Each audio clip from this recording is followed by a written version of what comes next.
एक दिन खलीफा हारून रशीद और उसका बड़ा वजीर सौदागरों के भेष में बगदाद शहर की गलियों से गुजर रहे थे। अचानक उन्होंने एक बहुत ही आलीशान मकान देखा जो नया बना हुआ लगता था। पूछने पर पता चला कि वह मकान गोगिया हसन नाम के एक रस्सियां बनाने वाले का है, जो पहले बहुत गरीब था लेकिन अब शहर के बड़े धनवानों में गिना जाता है। यह बात सुनकर खलीफा को गोगिया हसन के बारे में जिज्ञासा हुई और उसने वजीर को हुक्म दिया कि अगले दिन गोगिया हसन को दरबार में पेश किया जाए ताकि उसकी सफलता का राज जाना जा सके। अगले दिन हुक्म के अनुसार गोगिया हसन दरबार में हाजिर हुआ। बादशाह के कहने पर उसने अपनी जीवन कथा इस तरह शुरू की। इसी शहर में दो मित्र रहते थे। एक का नाम सादी था और दूसरे का नाम साद। दोनों में बहुत प्रेम था, लेकिन एक बात पर वे कभी सहमत नहीं होते थे। सादी का मानना था कि बिना पैसे के मनुष्य कभी खुश नहीं रह सकता, जबकि साद कहता था कि खुशी दौलत से नहीं बल्कि नेक काम करने और भगवान की दी हुई नेमतों का सही उपयोग करने से मिलती है। एक दिन जब ये दोनों मित्र उस जगह से गुजर रहे थे जहां मैं रस्सियां बनाने का काम करता था, तो मुझे देखकर रुक गए। साद अपने मित्र से कहने लगा, देखो यह बेचारा रस्सियां बनाने वाला कितनी मेहनत कर रहा है, लेकिन इसके हालात देखकर लगता है कि यह 2 वक्त की रोटी के लिए भी तरस रहा है। ऐसा मौका फिर कहाँ मिलेगा? क्यों न इसी पर यह आजमा कर देखें कि क्या सिर्फ पैसा ही इंसान को खुशी दे सकता है। हाँ जरूर, सादी ने कहा, इससे अच्छा मौका और क्या होगा। इसीलिए तो मैं कुछ पैसे हमेशा अपने साथ रखता हूँ ताकि किसी ऐसे व्यक्ति पर प्रयोग करके देख सकूं। यह सोचकर सादी ने मेरा नाम पूछा। मैंने कहा, जनाब मेरा नाम हसन है और मैं रस्सियां बनाने का काम करता हूँ, इसलिए लोग मुझे रस्सी वाला हसन कहते हैं। सादी ने पूछा, तुम समझदार लगते हो, क्या तुम्हें कभी यह ख्याल नहीं आया कि कुछ पैसे बचाकर बहुत सारा सामान खरीदो और अपने काम को बढ़ाओ? मैंने जवाब दिया, जनाब आप ठीक कहते हैं, लेकिन मेरे घर में 6 और लोग हैं जिनका पालन पोषण करना पड़ता है। सारा दिन मेहनत करने के बाद कहीं जाकर 2 वक्त की रोटी मिलती है। फिर भी मैं भगवान का लाख लाख शुक्र करता हूँ कि मुझे किसी के आगे हाथ नहीं फैलाना पड़ता। जब मैंने अपनी बात खत्म की तो सादी ने कहा, अगर मैं तुम्हें 200 मोहरों की थैली इनाम में दूं, तो क्या तुम वादा करते हो कि इसे अपने काम में लगाकर अमीर बनने की कोशिश करोगे? यह सुनकर पहले तो मुझे लगा कि वह मेरा मजाक उड़ा रहा है, लेकिन उसके चेहरे की गंभीरता देखकर मेरा शक दूर हो गया। मैंने कहा, जनाब 200 मोहरें तो बहुत बड़ी रकम है। अगर मेरे पास इसका चौथा हिस्सा भी हो तो मुझे यकीन है कि मैं थोड़े ही समय में बाकी रस्सी वालों से आगे निकल सकता हूँ। यह सुनकर सादी खुश हुआ। उसने अपने चोगे से एक थैली निकाली और मेरे हाथ में देते हुए कहा, यह लो 200 मोहरें। भगवान करे तुम अपने उद्देश्य में सफल हो। यह कहकर वे दोनों वहां से चले गए। मुझे डर था कि इतनी बड़ी रकम कहीं मुझसे खो न जाए, इसलिए मैंने उसमें से 10 मोहरें निकाल ली और बाकी को बहुत सावधानी से अपनी पगड़ी की तहों में छिपा लिया। मेरा ख्याल था कि इन 10 मोहरों में से कुछ पैसों से घर के लिए थोड़ा सा मांस ले जाऊं और बाकी पैसों से कुछ सन खरीद लूं। मैं एक कसाई की दुकान से मांस खरीदकर हाथ में लिए घर की ओर चल पड़ा। रास्ते में अचानक एक चील मुझ पर झपट पड़ी। मांस तो मैंने फुर्ती से बचा लिया, लेकिन उसके पंजों में मेरी पगड़ी फंस गई, जिसे वह अपने साथ उड़ा कर ले गई। बचे खुचे पैसों से पहले मैंने सिर ढकने के लिए एक नई पगड़ी खरीदी और फिर रोज की तरह अपने काम में लग गया। कुछ दिन तो गुजारा ठीक चलता रहा, लेकिन जब वे पैसे भी खत्म हो गए तो पहले की तरह हमारे घर में फिर भूख और गरीबी छा गई। लेकिन मैं भगवान की मर्जी में खुश था। मैंने सोचा, क्या हमने परमात्मा से पैसों का कोई पट्टा लिखवा रखा है? अगर उसने दे दिए तो उसकी मर्जी, अगर छीन लिए तो भी उसकी मर्जी। उसके आगे किसी का जोर नहीं चलता।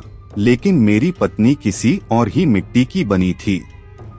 उसने इस नुकसान पर बहुत हंगामा मचाया। मैंने उसे बहुत समझाया बुझाया, लेकिन वह कहाँ मानने वाली थी। वह पड़ोस में जाकर ढिंढोरा पीटती रही कि हम लुट गए, बर्बाद हो गए। लोगों को हमारी हालत का पहले से ही पता था, इसलिए वे हमारा मजाक उड़ाने लगे। इसी हालत में 6 महीने बीत गए।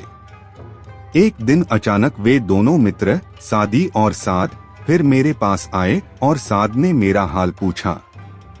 मैंने कहा, हुजूर, मैं क्या बताऊं? आप तो मुझसे बहुत उम्मीद लगाए बैठे थे, लेकिन परमात्मा को कुछ और ही मंजूर था। अगर वह चाहे तो लाख को राख कर दे। यह कहकर मैंने उन्हें चील वाली सारी घटना सुनाई और यकीन दिलाने की कोशिश की कि यह बात बिल्कुल सच है और शहर का बच्चा बच्चा इसे जानता है। साद ने मेरा पक्ष लिया और बड़ी हमदर्दी जताई। सोच विचार करके सादी ने अपने चोगे में से 200 मोहरों की एक और थैली निकाली और मेरे हवाले करते हुए कहा, जो हुआ सो हुआ। लो, ये 200 मोहरें और रख लो। इन्हें संभाल कर रखना और देखना, पिछली बार की तरह हाथ से न निकल जाए। भगवान करे तुम्हारा कुछ भला हो जाए। मैं खुशी और हैरानी में डूबा सोच ही रहा था कि मैं उसका किस तरह धन्यवाद करूं कि वे दोनों वहां से चले गए।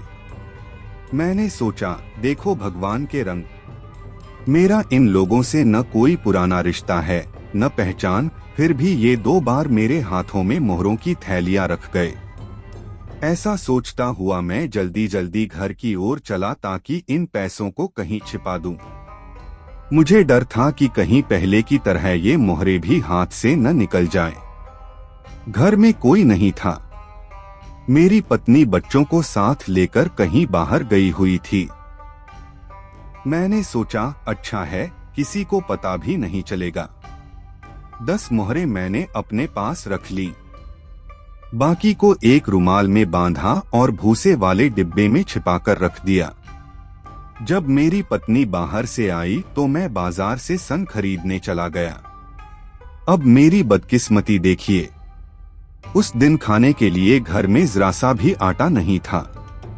जब मेरी पत्नी रोटी बनाने लगी तो आटा बिल्कुल खत्म देखकर उसने वही भूसे वाला डिब्बा एक फेरी वाले को आटे के बदले बेच दिया। जब मैं घर लौटा और पत्नी ने बताया कि उसने मेरे पीछे क्या कर डाला है तो मुझे बहुत दुख हुआ। मैंने सिर पकड़कर कहा, अरे बदनसीब औरत, क्या हमारे बाप दादों की कोई जागीर लगी हुई है कि तूने इतनी दौलत कौड़ियों के भाव लुटा दी? तुझे पता नहीं था कि उसमें 190 मोहरें रखी हुई थीं, जो आज ही मेरे एक मित्र ने मुझे दी थीं। यह सुनते ही उसका चेहरा पीला पड़ गया और वह पागलों की तरह रोने लगी। आखिर मैंने उसे दिलासा दिया और कहा, इतना शोर मत मचाओ। अगर पड़ोसियों को पता लग गया तो वे फिर हमारा मजाक उड़ाएंगे। जो होना था सो हो गया। भगवान का लाख लाख शुक्र है कि कम से कम 10 मोहरें तो बच गई हैं। इन्हीं से कुछ दिन गुजारा करने की कोशिश करेंगे, आगे जो भगवान की मर्जी। मेरी हिम्मत देने पर वह संभल गई और कुछ समय बाद हम इस बात को लगभग भूल भी गए। लेकिन एक दिन जब मैं अपने काम में लगा हुआ था, अचानक मैंने सादी और साद को फिर अपनी ओर आते देखा। मुझे बहुत शर्म आ रही थी कि मैं किस मुंह से इनके सामने अपनी कहानी सुनाऊंगा, इसलिए मैं सिर झुकाकर अपना काम करता रहा, जैसे मैंने उन्हें देखा ही न हो। लेकिन वे मेरे पास आकर खड़े हो गए। मैंने जल्दी जल्दी सारी बात सुना दी और कहा, शायद परमात्मा को मंजूर नहीं कि मैं आपके सहारे सुख से जी सकूं। फिर भी मैं आपकी मदद का दिल से शुक्रगुजार हूं। सादी ने कहा, मैं मानता हूँ कि तुमने मेरी दी हुई रकम उड़ा नहीं दी। मुझे इस बात का दुख नहीं कि मैंने तुम्हें 400 मोहरें देकर खो दी, लेकिन अब मैं तुम्हारी और मदद नहीं करूँगा। फिर वह अपने मित्र की ओर मुड़कर बोला, मेरा अनुभव गलत निकला, अब तुम्हारी बारी है। तुम कोशिश करके देखो, शायद तुम सही साबित हो जाओ। साद के पास एक थैला था जिसमें शीशे का एक बड़ा टुकड़ा था। उसने उसे निकालकर मुझे देते हुए कहा, मेरे पास तो बस यही है। अगर भगवान ने चाहा तो इसी से तुम्हारा घर बस जाएगा। यह देखकर सादी हंस पड़ा, मित्र तुम भी कैसी बातें करते हो, इसकी तो कौड़ी भर कीमत नहीं, यह इसका क्या करेगा। साद ने कोई जवाब नहीं दिया और दोनों वहां से चले गए।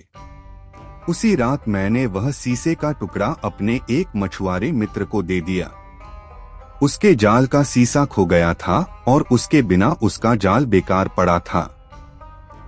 इसी कारण वह कई दिनों से मछलियां पकड़ने नहीं गया था। शीशे का टुकड़ा पाकर वह बहुत खुश हुआ। अगले दिन उसने बहुत सी मछलियां पकड़ी और बदले में एक बड़ी मछली मुझे भी दे गया। मेरी पत्नी मछली साफ करने लगी। उसके अंदर से एक क्रिस्टल जैसी चमकदार चीज निकली। उसे मामूली चीज समझकर उसने बच्चों को खेलने के लिए दे दिया। बच्चे उसे लेकर आपस में झगड़ने लगे और इतना शोर मचाया कि परेशान होकर मैंने वह चीज उनसे छीन ली। जब मैं रात को सोने लगा और दिया बुझाया तो उसी चीज की रोशनी से कमरा जगमगा उठा। यह देखकर मैं बहुत हैरान हुआ और पत्नी से कहा, सोने की मोहरों से तो यह शीशे का टुकड़ा ही अच्छा निकला। कम से कम तेल के पैसे तो बच जाया करेंगे। हमारे पड़ोस में एक जौहरी रहता था। अगले दिन उसकी पत्नी ने पूछा, क्या बात थी? रात को तुम्हारे बच्चों ने इतना शोर मचाया कि मेरी सारी रात नींद नहीं आई। मेरी पत्नी ने कहा, क्या बताऊं बहन, कांच का एक टुकड़ा था, भूल से बच्चों को दे बैठी, बस उसी को लेकर झगड़ते रहे। जौहरिन ने वह चमकदार चीज देखने को कहा। जब उसने उसे देखा तो तुरंत खरीदने के लिए तैयार हो गई, लेकिन बच्चे उसे छोड़ने को तैयार नहीं थे। इसलिए उसने कहा, अच्छा अभी बच्चों को खेलने दो, बाद में बात करेंगे। जब मैं घर लौटा तो पत्नी ने सारी बात बताई। मुझे शक हुआ कि यह कोई मामूली कांच नहीं बल्कि कोई बहुत कीमती हीरा है। मैंने जौहरी से बात की। वह उसी समय उस हीरे को 1,00,000 मोहरों में खरीदने को तैयार हो गया। उसने तुरंत पैसे मुझे दिए और वह कीमती हीरा खुशी खुशी अपने घर ले गया। मैंने भगवान का लाख लाख शुक्र किया कि उसने मेरे दिन बदल दिए। अगले ही दिन मैं शहर के सभी रस्सी बनाने वालों के पास गया और उनसे कहा, तुम लोग जितना हो सके काम करो, मैं तुम्हारा सारा माल खरीदने को तैयार हूँ। फिर मैंने माल रखने के लिए कई दुकानें खरीद ली। जल्द ही मेरा कारोबार इतना बढ़ गया कि मैंने कई बड़े बड़े कारखाने बनवा लिए और रहने के लिए एक शानदार महल तैयार करवा लिया। कुछ समय बाद मेरे दोनों मित्र साद और सादी फिर मुझसे मिलने आए। उनका ख्याल था कि मैं अभी भी अपने पुराने घर में गरीबी के दिन काट रहा होऊंगा, लेकिन जब उन्होंने मुझे वहां नहीं पाया तो पूछते पाछते मेरे नए महल तक पहुंचे। उसकी सुंदरता और भव्यता देखकर उन्हें लगा कि शायद लोगों ने गलत पता बताया है। मेरे दरबान ने जब उन्हें यकीन दिलाया कि यह महल सचमुच मेरा ही है, तब वे झिझकते हुए अंदर आए। मुझे नए रूप में देखकर वे बहुत हैरान भी हुए और परेशान भी। मैंने उन्हें अपने महल का एक एक कमरा दिखाया और बाग की भी सैर करवाई, जिसमें तरह तरह के फूल और फल लगे हुए थे और जिसके बीच से साफ पानी की एक नहर बह रही थी। फिर मैंने उनसे विनती की कि वे एक रात मेरे मेहमान बनकर मुझे सेवा का अवसर दें। उन्होंने मेरी विनती स्वीकार कर ली। अगले दिन जब हम बाग में बैठे बातें कर रहे थे, तब मेरे दोनों लड़के मुझे एक पेड़ पर पक्षियों का बना हुआ घोंसला दिखाने के लिए ले गए। हम सबने उसे बड़े ध्यान से देखा। मुझे तुरंत याद आ गया कि यह वही पगड़ी है जिसे चील मेरे सिर से झपट्टा मारकर ले गई थी। उसमें से घोंसला एक तरफ हटाकर और उसकी तह खोलकर जब मैंने देखा तो उसके अंदर वही मोहरों वाली थैली उसी तरह सुरक्षित रखी हुई निकली जैसे मैंने रखी थी। जब सादी ने वह थैली देखी तो वह हैरान रह गया। असल में वह मेरी इस बात को कि चील मेरी पगड़ी उड़ाकर ले गई थी झूठ ही समझता रहा था और उसका ख्याल था कि मैं उसी के पैसों से इतना अमीर बना हूँ। वह बोला, चाहे तुम कुछ भी कहो, लेकिन मैं यह कभी मानने को तैयार नहीं कि साद के दिए हुए शीशे के टुकड़े ने तुम्हारी किस्मत बदल दी। मेरा तो पक्का विश्वास है कि पैसा ही पैसा बनाता है। उसी शाम किस्मत ने एक और खेल दिखाया। हमारे घोड़े के लिए हमें कुछ जौ की जरूरत पड़ी। हमने पूरा बाजार छान मारा, लेकिन कहीं भी जौ नहीं मिला। सिर्फ एक छोटी सी दुकान पर थोड़ा सा जौ का भूसा पड़ा था। जब मेरे नौकर ने उसे घोड़े की नांद में डाला तो उसमें से एक छोटी सी गठरी निकली जिसमें कोई भारी चीज बंधी हुई थी। उसने बिना खोले ही वह गठरी मेरे पास ला दी, क्योंकि उसने कई बार मुझसे मेरी खोई हुई गठरी की कहानी सुन रखी थी। उसे लगा कि शायद वही गठरी हो। जब मैंने वह गठरी देखी तो मेरी हैरानी और खुशी की कोई सीमा न रही। मैंने सोचा, जब किसी के अच्छे दिन आते हैं तो बिगड़ी बातें भी बन जाती हैं। मैंने वह गठरी अपने दोनों मित्रों को दिखाते हुए कहा, जनाब, शायद आप अब तक मेरी बातों पर शक करते रहे हों, लेकिन परमात्मा बड़ा महान है। उसने आपको मेरी बात पर विश्वास दिलाने के लिए यह एक और सबूत भेजा है। यह वही गठरी है जिसे मैंने भूसे के डिब्बे में छिपाकर रखा था। मुझे नहीं लगता कि अब आप इसे वापस लेना चाहेंगे। अगर आपकी अनुमति हो तो मैं इसे गरीबों में बांट दूं। खलीफा हारून अल रशीद, जो साद के भेष में था, अपने असली रूप को प्रकट करते हुए हसन से कहने लगा, हसन, तुम्हारी कहानी सुनकर मुझे इतनी खुशी हुई है कि मैं बता नहीं सकता। इससे पता चलता है कि भगवान के काम बड़े निराले हैं। अगर वह चाहे तो रंग को राजा बना सकता है। यह हीरा जो तुम्हें मछली के पेट से मिला था, असल में मैंने अपने खजाने के लिए खरीदा था। एक बार नाव की सैर करते समय वह मेरे हाथ से नदी में गिर गया था और बहुत कोशिशों के बावजूद भी नहीं मिला था। फिर उसने सादी की ओर मुड़कर कहा, अगर तुम्हें इस बात पर विश्वास नहीं है तो सांची से पूछकर पक्का कर लो। तब तुम्हें पूरी तरह यकीन हो जाएगा कि सिर्फ पैसा ही इंसान को अमीर नहीं बनाता। अमीरी और गरीबी सब भगवान के हाथ में है।